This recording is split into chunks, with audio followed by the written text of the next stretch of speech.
From the media, members of Hong Kong public, good morning.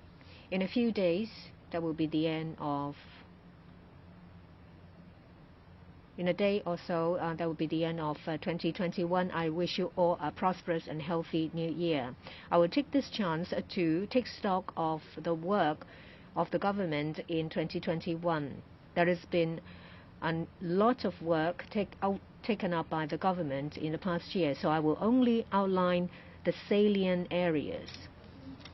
The first area of work is, of course, to fight against COVID-19. You can see from this chart that in the past year, the virus has been ravaging the whole world. In view of Omicron, the latest variant of the virus, there has been numerous outbreaks. Some describe them as outbreak in the form of tsunamis. Every day we see over 1 million new infected cases. However, we still have a good record. We are one of the areas with the lowest infection cases. Per 1 million people, we are in the lowest 20th percentile on average.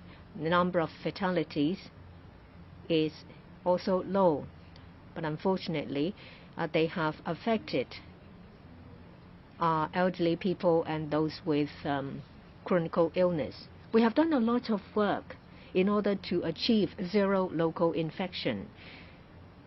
These efforts come in the form of testing of the virus. You can see that for the year as a whole, we have tested over 23.5 million times. We have a population of 7 million. That means on average, everyone has done 3 tests. For some, they have done dozens. This is a number that is 300 times more than the previous year. The other regular testing is in relation to sewage. This is a breakthrough in relation to the use of technology. We have regular monitoring locations covering 112 locations covering about 5.3 million people. The team is led by the Hong Kong University. They work tirelessly with our Drainage Services Department and other government departments to maintain their work. Another area is a vaccination program starting in February. I was the first person to get vaccinated. As at 29th of December, we have administered free of charge close to 10 million doses. For those who have received 2 doses, the vaccination rate is less than 70%. It's 69.1%, and I've always said that this is not satisfactory. A key area of our work for the next year is to enhance the vaccination rate. We have launched a program to administer the third jab, and now close to about 370,000 people have received their 3rd dose. Another area of work is the full implementation of the one country, 2 systems. A key area of work in the past year is to implement the national security law promulgated on the 30th of June the year before. This effectively stop and punish activities that endanger national security. The court has made a number of rulings. So the provisions of the national security law has been fully explained by the court. Another area of work is to review areas of legislations related to the national security law. We have just passed the Personal Data Privacy Ordinance, the Film Censorship Ordinance, and the development of real name registration system for phone SIM cards. Well, there is also the oath-taking for civil servants. In the past year, we have covered politically appointed officials, civil servants, other government employees, and members of the election committee, as well as district councillors. According to the national security law, there are also other groups that will have to take their oaths. Another area is the promotion of our constitution, the basic law, as well as the national security law and civic education. The next area was the number of elections held successfully pursuant to the improvement of our electoral system. That is the September 19th ECC subsector election, as well as the LegCo general election conducted on the 19th of December. I would like to highlight our next area of work because it's often being criticized by overseas media about whether we have safeguarded our rule of law. We have actually done so staunchly. January 2021, the new Chief Justice, Mr. Andrew Cheung, has took office. He has fearlessly faced the challenges, and a number of measures have been put in place to effectively shorten the waiting time, and we've also applied for an injunction from the court against doxing. In my capacity as the Chief Executive, I continue to appoint a number of overseas non-permanent judges. I have appointed one and altogether renew the term of 5 other overseas non-permanent judges. I would like to express my gratitude towards the overseas non-permanent judges. They face pressure, yet they were happy to accept the renewal and the appointment to safeguard our rule of law. Another area is a program named Vision 2030, Rule of Law, conducted by the Department of Justice. We have seen a number of occasions when people have smeared the facts and tried to mislead our youngsters, so we need to do more in this regard. In the past year, we have cooperated with a number of international organizations on a number of occasions. At the beginning of this month, we have conducted an annual meeting of an international event. Premier Li Keqiang spoke at the opening ceremony of this internationally well-known event. And it was also announced that an arbitration center under this organization will be set up in Hong Kong, the first time in its record. Well, the other thing is the economy.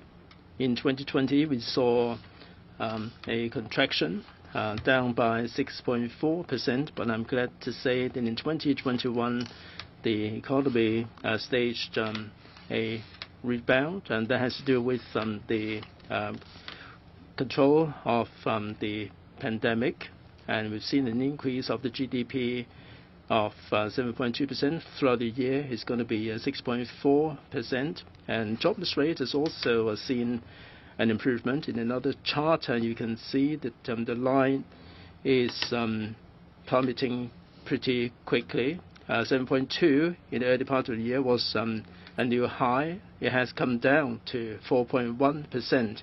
Underemployment also dropped pretty sharply to 1.8%. So in society, there are some enterprises that are suffering from a shortage of manpower. In 2022, manpower is going to be an issue that we have to contend with. Also, in terms of economic recovery, we've seen this across different sectors. Import and export of goods stage a rebound because of the internal circulation or dual circulation and the demand for goods in the first 11 months import and export volume reached $9.2 trillion, which is 13.6 higher than that in 2018. We've seen a double-digit growth.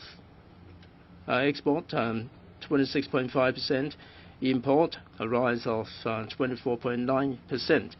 In equity market, we've seen a pretty good development there. IPO, we haven't reached the top 3, but in terms of the volume,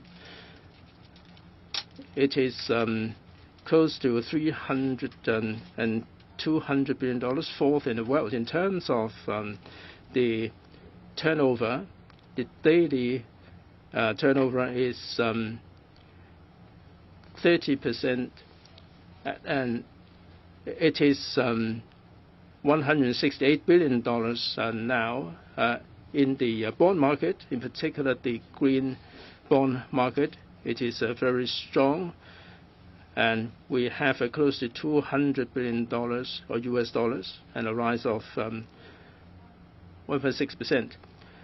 In the property market, in the first 11 months, the transaction in the primary and secondary market, we've seen a transaction of 69,152, close to 70,000, or 29% rise compared with the previous year.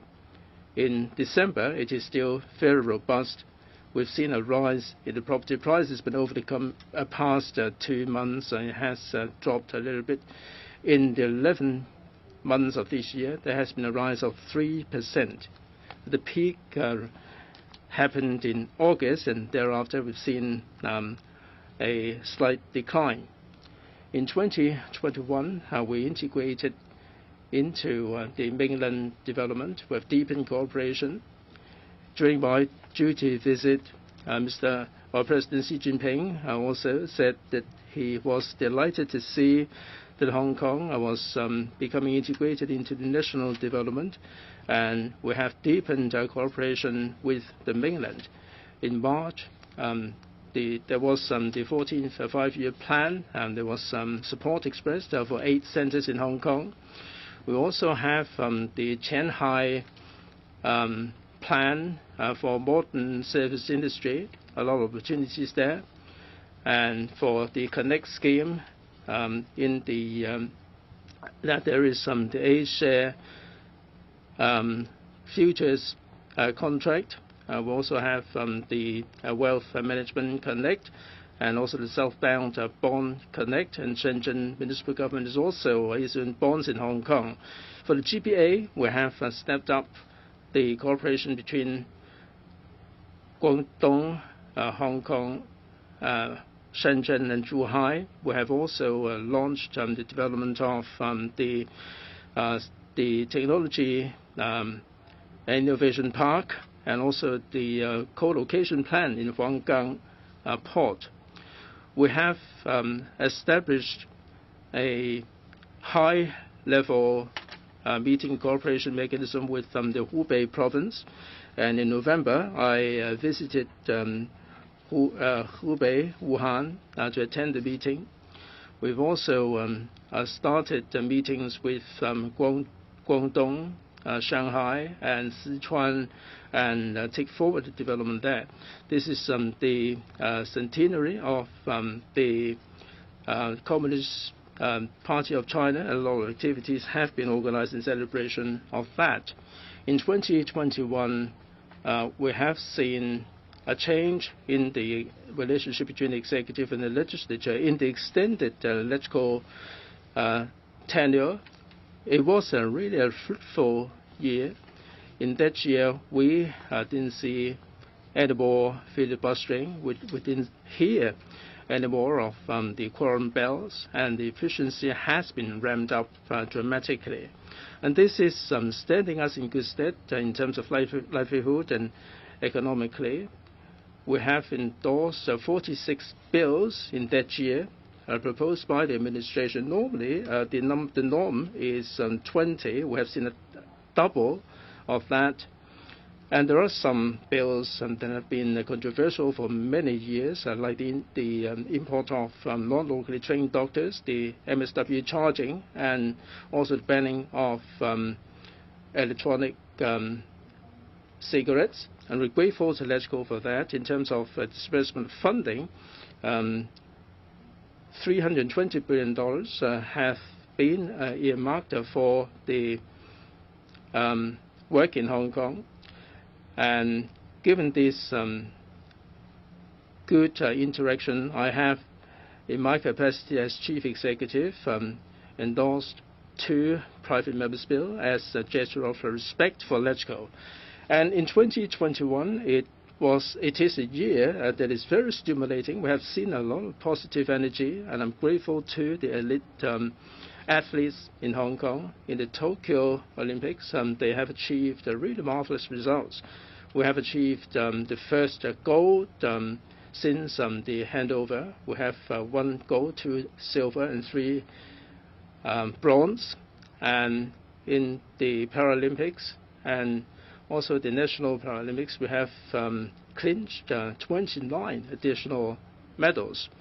And in an unprecedented way, we have acquired the broadcast right of the Tokyo Olympic and also the Paralympic for 5 broadcasters to broadcast for well over 3,000 hours. People were able to watch all these events participated by Hong Kong people, and we have enhanced the enthusiasm in this regard. The mainland is also in support of our development in our sports. In the national game, it was agreed that the 5th national game will be organized, and this will be participated in Hong Kong, by Hong Kong. Chiffon Haughey has also achieved a breakthrough in world record in the 200-meter freestyle. And we've also had athletes from the mainland visiting Hong Kong, and the aerospace scientists also visiting Hong Kong, and there were exchanges between Hong Kong students and the astronauts in space. All these are stimulating. I'll quickly go over our work in the coming year, 2022. There is a large amount of work, but first and foremost is to fight against the pandemic. We will continue to vigorously control the pandemic and try to get our borders open again. We will try to boost the vaccination rate. For the former, we are quite optimistic, and I look forward to giving you the good news. For the latter, in 2022, we have to put in more of an effort to boost our vaccination rate in order to build a better barrier against the virus. In the 2021 policy address as well as the supplement, there are about 310 initiatives, and I will later give you more information. In the policy address, there is also the proposal of the Northern Metropolis. It's been very well received. Questions asked are about when it will happen, so we will operate at full steam to make it happen. After that, of course, we will continue to perform our constitutional duty and to properly protect our national security. Does include starting the legislation for Article 23 of the Basic Law. We hope that before the 30th of June, we will be able to start a discussion. After the improved electoral system, we have already conducted successfully two elections, and on the 27th of March we will see the last one, the chief executive election. After that, there will be the change of government. We need the assistance of the current term of government to make it effective.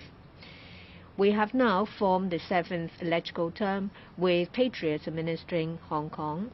We will continue to build on the good relationship with the legislature. At the same time, we will take forward the initiatives under the 14th Five-Year Plan in relation to the 8 new centres. Previously, I have made a proposal of government reorganization. It looks like that before the end of March, we will be able to come up with a proposal to create a new bureau. I plan that in the first council meeting on the 12th of June, I will announce the details of the reorganization plan that's been brewing for 3 months. Yesterday, the Chief Secretary has already started the launch of the series of celebratory activities for the celebration of the 25th anniversary of reunification. Lastly, which is close to the heart of a lot of people, is housing. Next year, we will continue to do our best to increase housing supply, to put a decent roof over the heads of Hong Kong people. Well, since the delivery of the policy address, I will now take this chance to give you more information about the work that we have embarked upon. First, the first 10-year housing plan. We have identified all 350 sites. But as I've said, that for the 300,000 housing units, perhaps there will be less housing units being churned out at the beginning and more at a later stage. I'll see if we can expedite our work for the first 5 years. The work of the first 5 year has been submitted to me. We are talking about close to 200,000 units and 120 projects. Sometimes we will need to rely on streamlining the statutory procedure. In the first quarter of next year, the Development Bureau will submit a proposal to the LegCo about streamlining various statutory procedures. There are 5 important ones. That includes the Town Planning Ordinance, the Land Resumption Ordinance, the Foreshore and Seabed Reclamation Ordinance, Environmental Impact Assessment Ordinance, as well as a Road Works Use and Compensation Ordinance. Progress is encouraging. We will be able to disclose the details of our proposal in the first quarter of next year. Another area of work for the next year is that for the first time ever, we have introduced a requirement of the minimum size of units. This was done in the 4th quarter government land sale program in 2021 and 22. Today at about 4:30, when the Secretary for Development make the announcement for the government land sale program for the 4th quarter, you will hear more details. And in relation to the review of Chow Tong land, the Secretary for Home Affairs has already announced the plan to convene the first meeting. In relation to the use of MIC, modular integrated construction, the Housing Department has announced that they will make use of MIC in 4 of their housing projects. They have now identified a possibility to use MIC in an additional 20,000 public housing units. I will now move on to our housing plan for next year. We will, in terms of home ownership scheme units, we will sell 8,900 units. In relation to green farm subsidized home ownership scheme units, there will be 4,700. That means altogether 13,600 such units. Including that, it means that for government subsidized flat for sale, the amount supplied will be 38,300, which is 400 times more than the previous term of government. This is something that we have achieved in order to provide better housing for the general public. Well, for these home ownership scheme units, it covers 7 residential complexes, over the Hong Kong Island, Kowloon and New Territories. There are altogether 8,900 of them with various sizes and affordable prices. In 2018, I've announced a new price setting mechanism. I said at that time that the new mechanism will see the price depict from market rate, and it will instead be pegged with the affordability, the median income of household. After the announcement of the new price setting mechanism, we see that in the private market, the prices have increased by a double digit.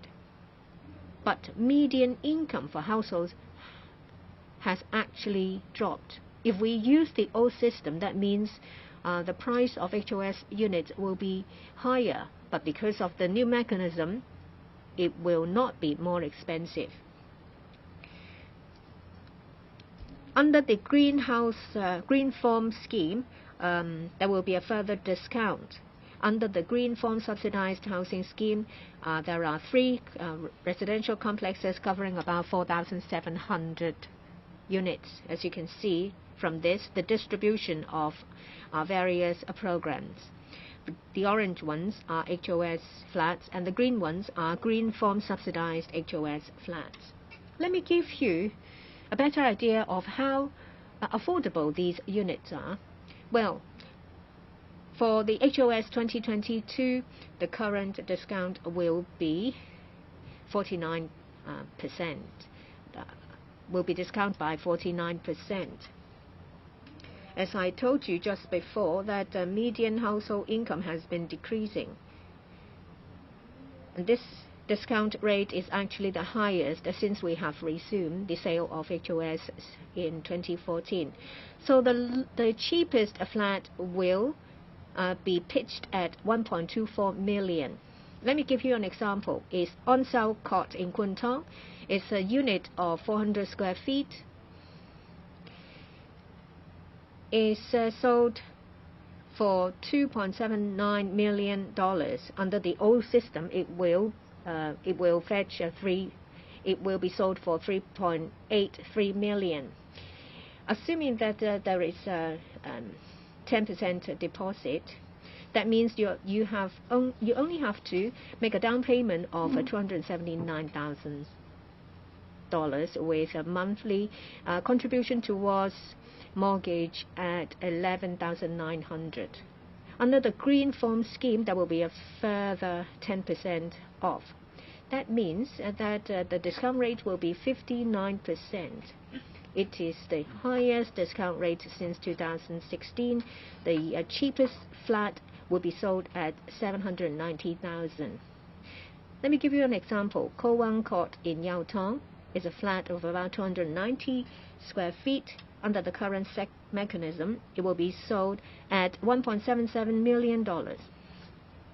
Assuming a 95% mortgage with a repayment term of 25 years, interest rate at 3%, the down payment is only $88,500 with a monthly payment towards a mortgage at $8,500.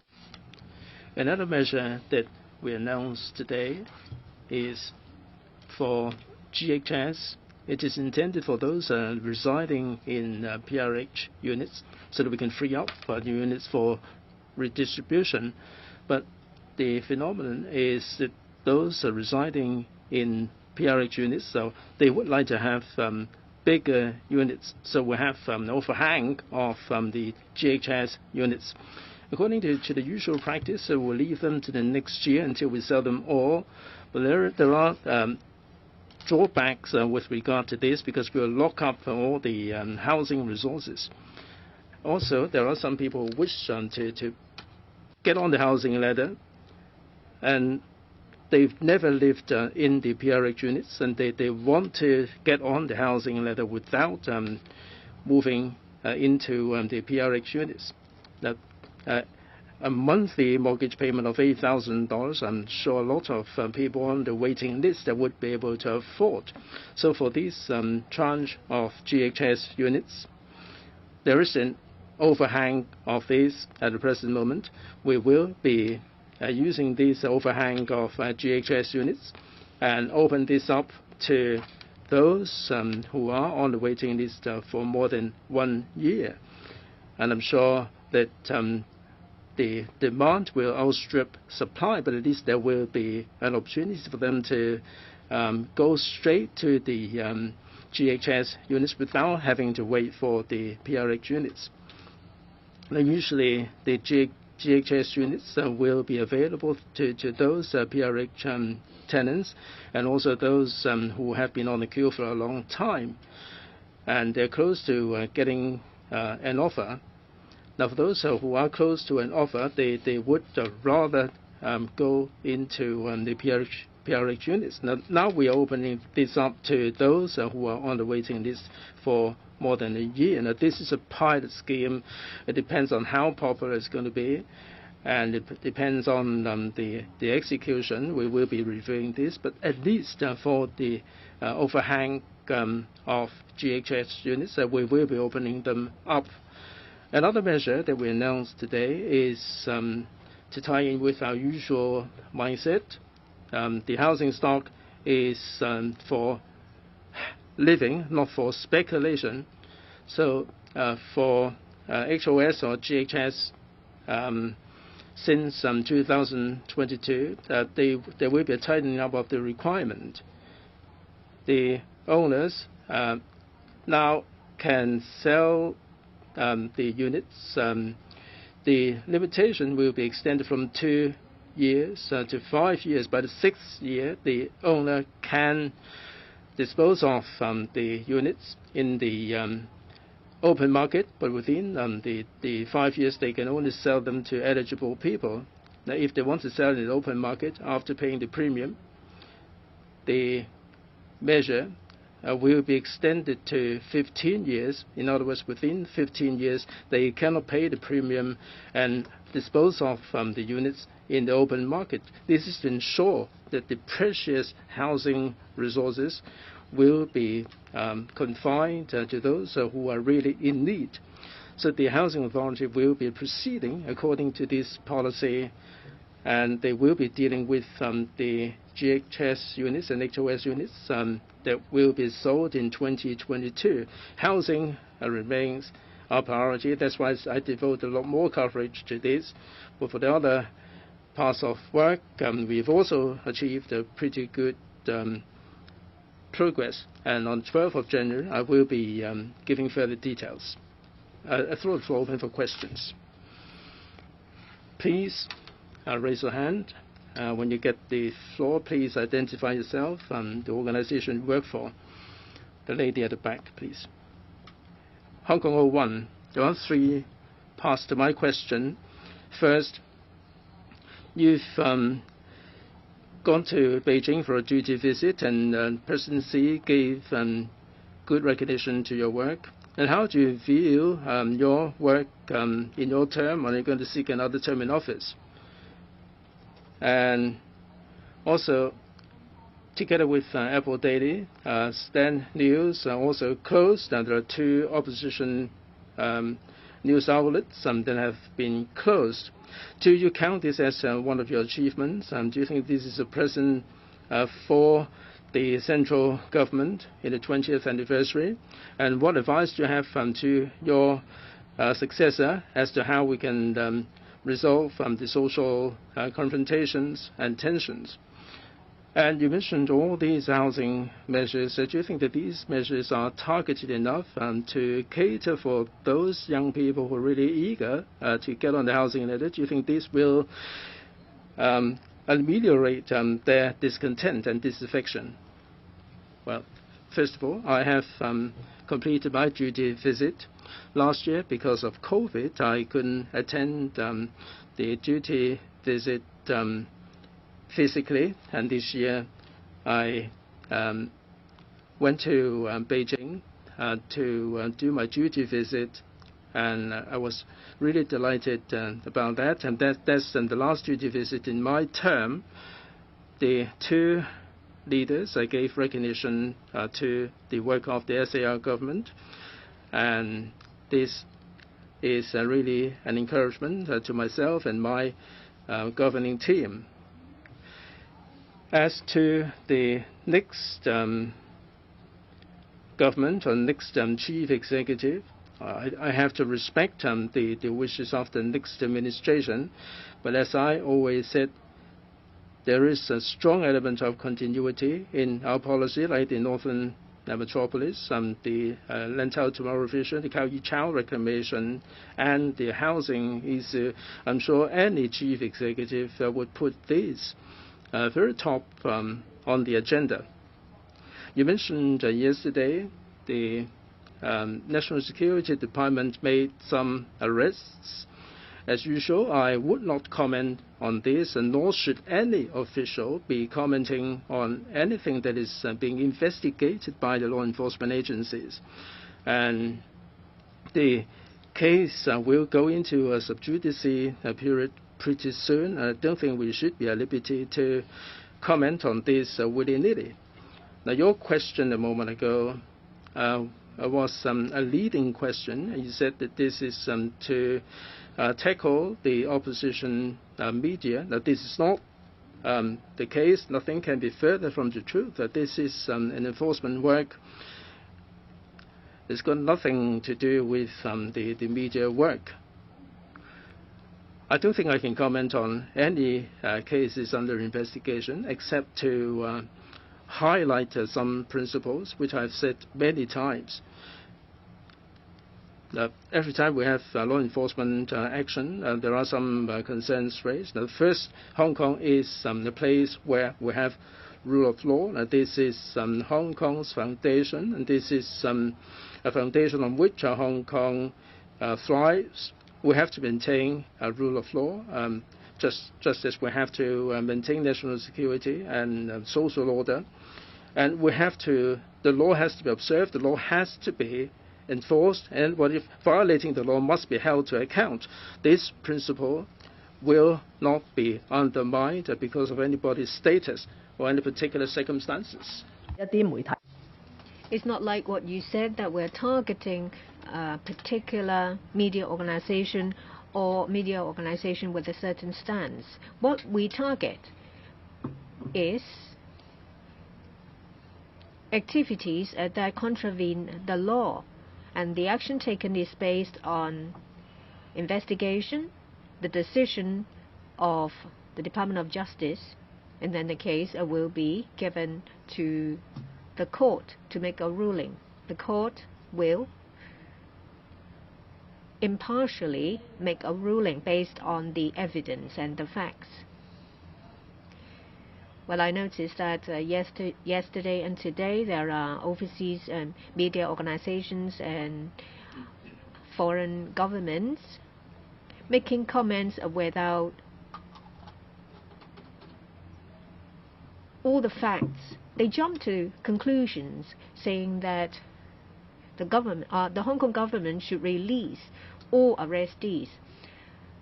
These governments, including their senior officials themselves,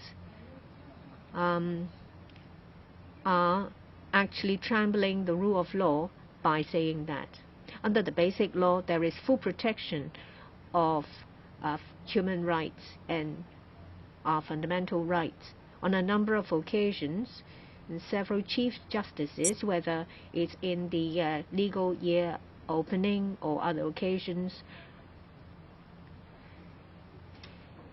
stressed that the protection of human rights are not unfettered. In certain circumstances, they might be restricted in certain ways. So, members of the legislature and the executive have to abide by the law. How come that practitioners in the Fourth Estate claim that they can exercise the right without any restrictions? Does it mean that they're above the law? Whenever law enforcement agencies of the Hong Kong SAR government has taken actions, some media organizations will say, regardless of the fact, that this undermined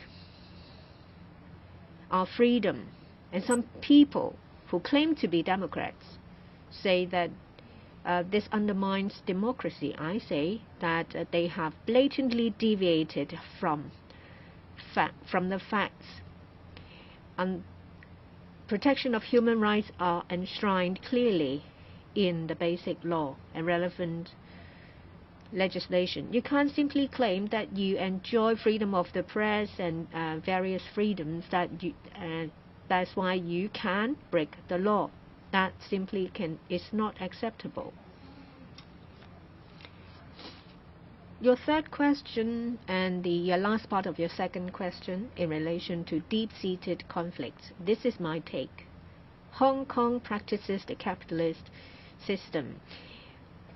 In the development of our economy, there will be, at the same time, other problems, say, for example, wealth gap and poverty. Over the years, we were mired in political conflict. We've lost a number of chances to resolve these issues that are close to the hearts of Hong Kong people. Now we have a different legal. I am confident that our plans will effectively resolve these problems. As I said, that as long as we can successfully implement the North Metropolis as well as Kaoicha reclamation under the Lantau Vision, there will be over 1 million residential units for Hong Kong people.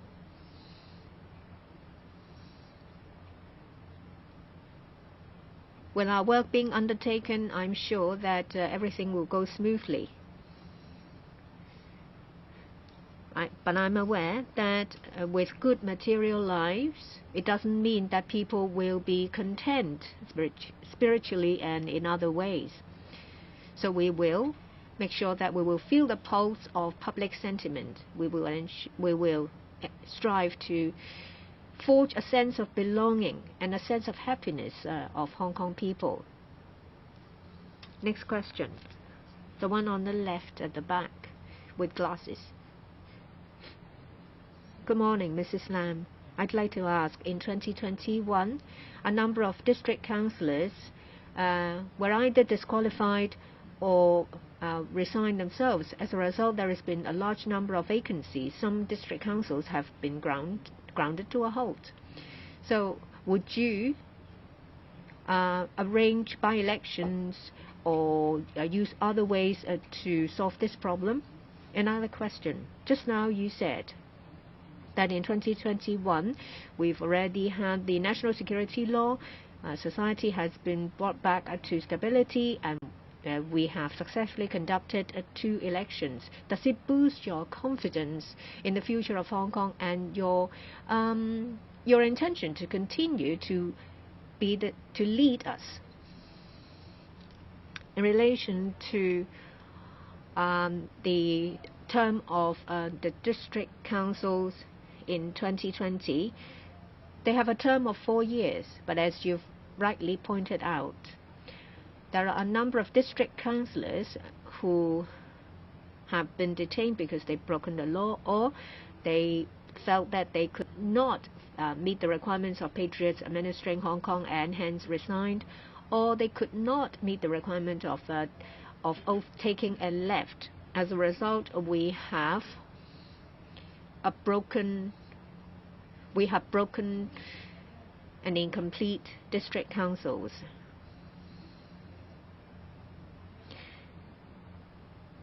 That's why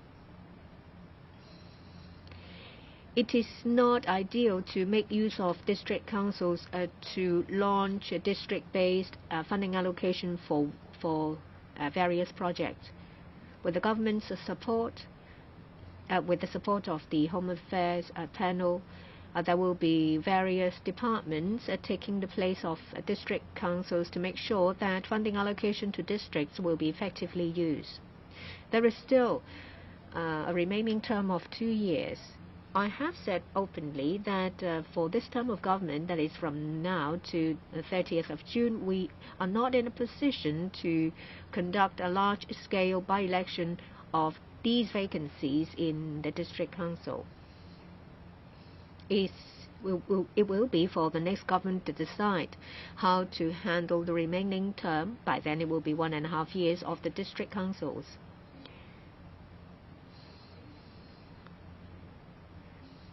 One of the objectives of reorganization plan of the government is that the portfolio of culture and sports from the Home Affairs Bureau will be moved to a different bureau. One of the reasons is to release their capacity to better and more effectively take stock of a more effective way for district administration, to put them in a better position to better meet the needs and aspirations of people living in various districts. I'm sure that the Home Affairs Bureau will start pondering over that. But for other matters, it will be for the next government. I did a review with you for 2021 today because there are a number of things that are worth mentioning. Quite a number of them are positive ones. Say, for example, better implementation of one country, two systems, the improved electoral system, and stabilizing the pandemic being stabilized so that our economy can start to revive. I do hope that we will ride on these positive paths and continue. Well, this will be a good opening for the next government. Next question. The one on the front in pink. Two questions from China Daily. The FCC and the EU's External Affairs Divisions called the police action against the Stand News a further blow to press freedom in Hong Kong. What's your take on that? And second one, what do you make of their comments that the police action will continue to chill the media environment in the city? Thank you. As I have responded to a question in Cantonese, as usual, I will not comment on the details of a case undertaken by a law enforcement agency, especially one which will shortly go into the judicial proceedings. So I'm not going to comment on the case, but I would outline, in response to your questions, a couple of principles. And these are very important principles that I have repeatedly mentioned in response to similar concerns in the past 2 years. One is Hong Kong is very proud of being a place where there is strong rule of law. And this underlines Hong Kong's success as an international financial and business center. And as a place which is proud of the rule of law, of course, we have to use legislation where there are obvious breaches, offenses under the relevant legislation. So what the law enforcement agencies have done, including the police, in arresting people who are suspicious of committing offenses under the crimes ordinance or the national security law, is their legitimate duty. So they are doing this in accordance with the law, with the evidence they have collated and the investigations that they have done, and I believe also with some legal advice. So following the police investigation, the case will then be passed to the Department of Justice to decide in an independent way whether prosecutions should be laid. And ultimately, the prosecution will go to the courts, and we all understand and appreciate that there is judicial independence in Hong Kong, and the judges will decide on the cases in an independent manner without any interference, simply based on the law and based on the evidence put in front of them. So these actions are law enforcement actions. These actions have nothing to do with so-called suppression of press freedom or suppression of democracy, as some will put it. So I would say that nobody should associate law enforcement actions by the police department with the freedom of the press. I just read something. There was a statement issued by the Secretary of State of the United States. And again, they sort of made all sorts of allegations and accusations about this incident. There was this very short phrase in the statement. It said that journalism is not sedition. Well, I agree with that. Journalism is not sedition. But seditious acts and activities and inciting other people through public acts and activities could not be condoned under the guise of news reporting. It should be very clear what is reporting of news and what is seditious acts or activities to undermine national security. So that was my response to the recent incident. And I believe that people by now should realize that it is so very important to adhere to the rule of law in Hong Kong, to make sure that offenses are being taken very seriously, because we have all suffered as a result of a lot of non-law-abiding activities in the latter half of 2019. And nobody in Hong Kong wanted to see that happening again. Thank you.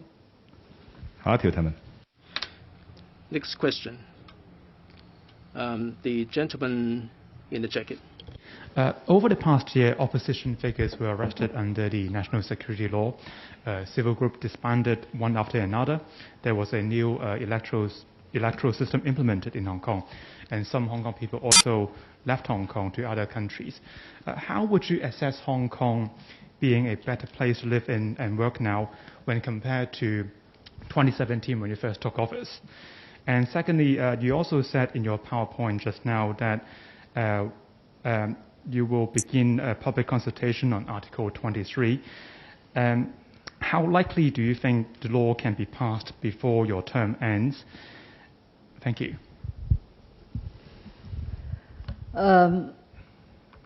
If you ask me, I think Hong Kong in 2021 is now in a much better state than when I took office in July 2017. One, fundamentally, is because we are now back on the right track of one country, two systems. And one country, two systems right track require upholding the principle of one country, requires Hong Kong to safeguard national security, requires that a very important part of the political system, that is the Legislative Council, comprises of people who are patriotic. We are not suggesting that they could not criticize the government or hold a different opinion on many of the things that we will put to LegCo, but they have to be patriotic. If members of a Legislative Council were not patriotic, they could use that occasion and furthermore to collude with foreign forces to subvert the government of the Hong Kong SAR and the government of the Central People's Government. So I think on that particular score, Hong Kong is now a much safer place.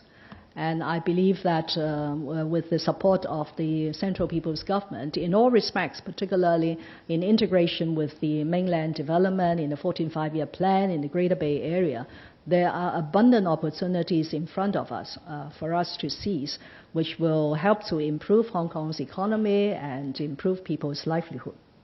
So that is a very simple way to answer your question. About enacting local legislation under Basic Law Article 23, this is our constitutional duty. We have not done it for over 2 decades.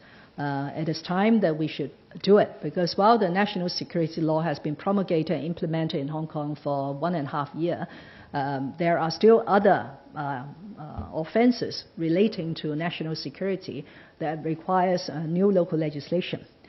What I have said, of course, in consultation with the Secretary for Security, who is doing all the preparatory work, is to commence the public consultation within my term. And that is, in the next 6 months, we will start the consultation, laying out the details of the proposed amendments to the legislation and so on.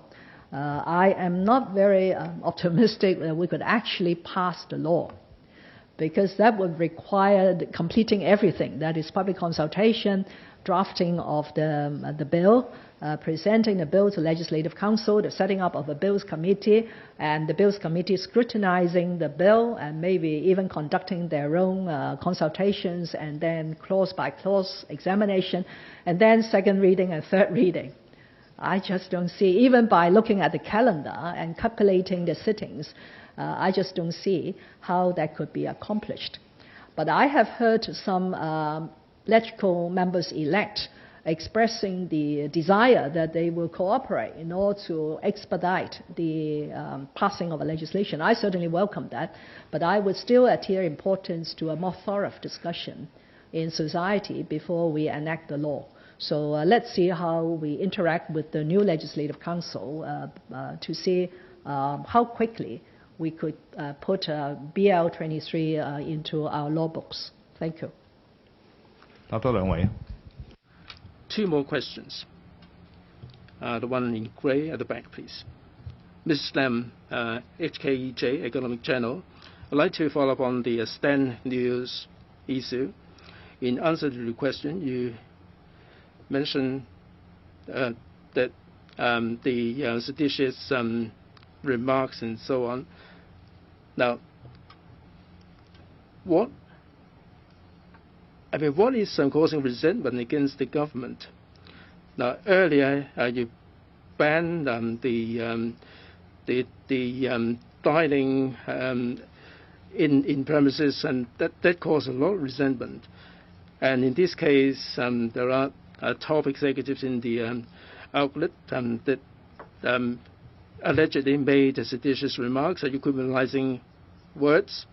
Now, one of the arrestees was Christine Fang, the CEO of the HKCSS, a former CEO. How do you feel about that? Do you feel that she is one of the person who would be colluding in the publication of seditious materials? That the CE election is 3 months away, and you still haven't indicated whether you're going to be seeking another term in office. And do you think this is one of your plans, or what difficulties do you have for you not to say anything about it? 3 questions. First, sedition is a legal term. I can't possibly, standing here, tell you in details what constitutes sedition and what not. I believe that there are authorities and there will be new case rulings in the future. Most important thing is to look at the provisions in the law, the evidence, and the case set out by the defense and the prosecution.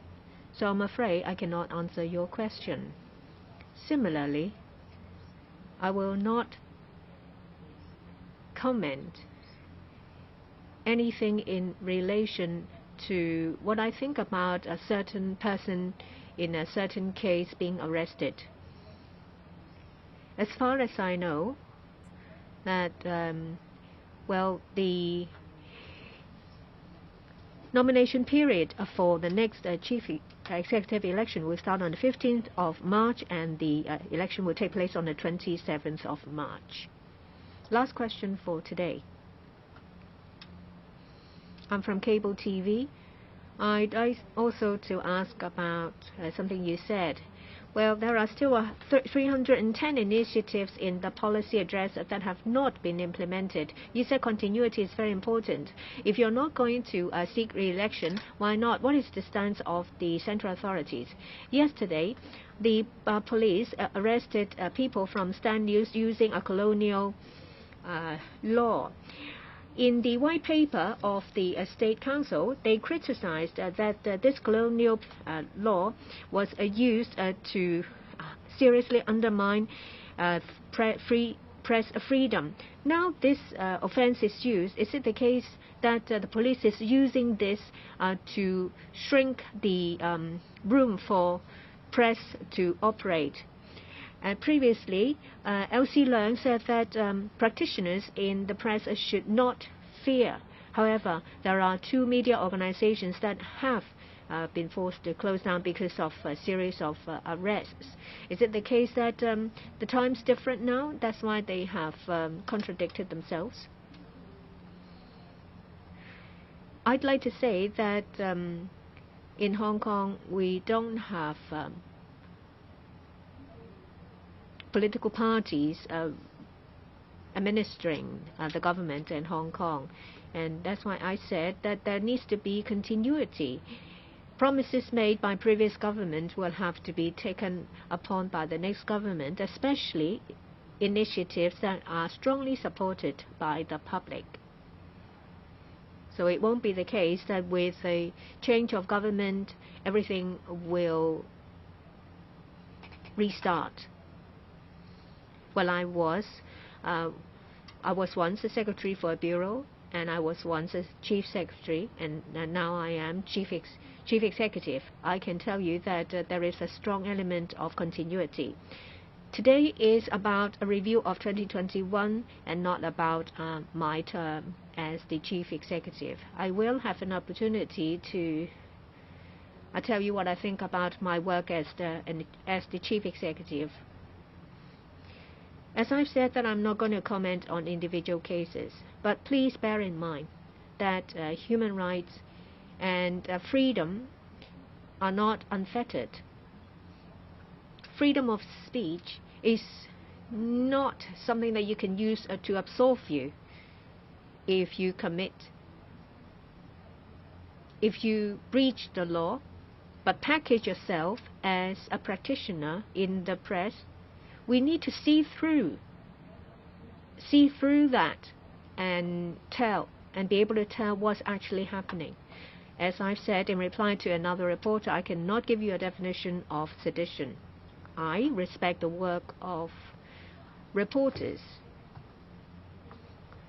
I respect their criticism, their attacks, and their comments. Some people said that because of a chilling effect, people have clammed up because they're too afraid to criticize the government. But that's not what I could see.